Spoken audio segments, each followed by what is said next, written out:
तर मला सांगा, आज आपण सागरला फायर केल्याची माहिती मिळते, काय सांगा? आज सकाळी 5 वाजल्यापासून मला काही गावकऱ्यांचे फोन आलेले होते की शहागडच्या परिसरामध्ये मोठ्या प्रमाणात उत्खनन होत आहे. यापूर्वी सुद्धा अनेक वेळेस तक्रारी झालेल्या होत्या. त्या अनुषंगाने मी पंचनामा आणि पुढच्या कारवाई केलेल्या आहेत. आज रोजी परत वारंवार फोन आल्यामुळे मी सकाळी 5 वाजता निघालो. त्यानंतर आम्ही पथक बोलून घेतलं. पथक घेतल्यानंतर आम्ही गस्त करत होतो शहागड परिसरामध्ये आणि आपेगाव वगैरे तिकडून मग पुलावर ज्यावेळेस आलं की आम्हाला लक्षात आलं की इथं 3 ट्रॅक्टर ह्या आपल्या पुलाखाली शहागड चौकीच्या म्हणजे शहागड पुलाच्या खाली उत्खनन करत असलेले दिसले. मग आता मागच्या वेळेस आम्हाला असा अनुभव होता की आम्ही शहागडकडून बसलो की ते तिकडून पुढून बीडकडे निघून जायचे. म्हणून मी 2 आमचे सदस्य शहागडकडून टाकले आणि मी पुढून बीडकडून तिकडून मध्ये आलो. मग आमच्या इकडच्या सदस्यांना ते पाहिल्यानंतर ते ट्रॅक्टर पळू लागले.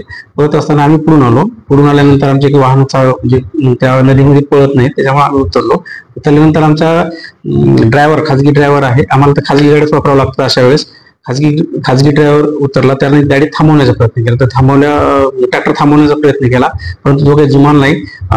अचानक गाडी चालू केली, ट्रॅक्टर चालू केलं आणि त्याला ढकलून दिलं. थोडासा बऱ्यापैकी मुक्कामार लागलेला आहे. त्यानंतर मी ट्रॅक्टरच्या समोरून थांबण्याची विनंती केली, परंतु त्यांनी काही थांबले नाही आणि जोरात ट्रॅक्टर पुढे नेला आणि नेल्यानंतर तिथं खड्डे असल्यामुळे ते ट्रॅक्टरची ट्रॉली पलटी झाल्यामुळे तो ड्रायव्हर उतरला खाली आणि त्याच्या इतर 3 साथीदारांना बोलून घेतल्यानंतर त्यांनी चौघांनी मला चौघांनी घेरलं आणि हातात काट्या बिट्या होत्या, बहुतेक रॉड बी असू शकतो. मग त्यांनी ह्याला आज खतमच करायचं म्हणून या पद्धतीनं हे करत होते. मी त्यांना थांबवण्याचा प्रयत्न केला, पण ते काही थांबत नव्हते.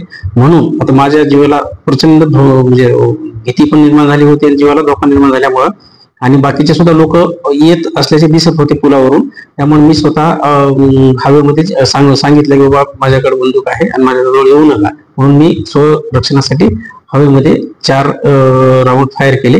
त्यानंतर ते तिथून पळून गेले. त्यानंतर मग मी जी काही प्रशासकीय कार्यवाही आहे ती ट्रॅक्टर्स जप्त करून बाकीचे पथकाचे लोक तोपर्यंत आलेले होते, त्यांना घेऊन आम्ही जप्त केलं. जप्त करून तहसीलमध्ये लावण्यात आलेला आहे. त्यानंतर मी गोंदी पोलीस स्टेशनला जाऊन सविस्तर संबंधितांच्या विरोधात गुन्हा नोंद केलेला आहे व आता जस्ट मी मेडिकल करून या ठिकाणी आलेलो आहे. मुद्देमाल आता ट्रॅक्टरची किंमत जवळपास 5.5 लाखाचा एका ट्रॅक्टरची आहे. 2 ट्रॅक्टरची म्हणून 11 लाखाच्या जवळपास जातो आणि 2 खनिजाची जी रक्कम आहे ती जवळपास 2.5 लाखापर्यंत जाते. किती आरोपी होते? आरोपी तिथं मला अटॅक केलेले 4 आरोपी होते. बाकीचे वाळू भरून देण्याकरिता 10 ते 15 लोक त्या ठिकाणी उपस्थित होते. दाखल झालाय का? हो, गोंदी पोलीस स्टेशनमध्ये गुन्हा दाखल झालेला आहे. आता पुढील कारवाई सुरू आहे. धन्यवाद.